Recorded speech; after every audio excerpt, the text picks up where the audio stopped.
నేను ఒకటి చెప్తాను, మీకు నేర్పించి చెప్తాను ఈరోజు. A for apple, A for అబాగస్,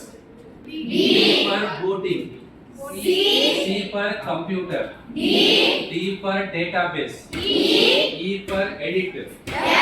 F for floppy, G for graphics, H for hard disk, I for internet, J for joystick, K for keyboard,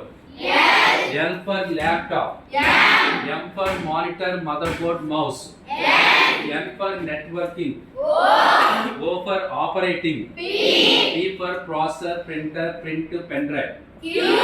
for quit, R for system, scanner, scan disk, T for transfer, U for update, V for version, W for Windows 95, 90, 2000, NT, XP, Windows 7, Windows 8, Windows 10, Windows 11. X for Zing player, Y for yahoo.com, Z for zip drive.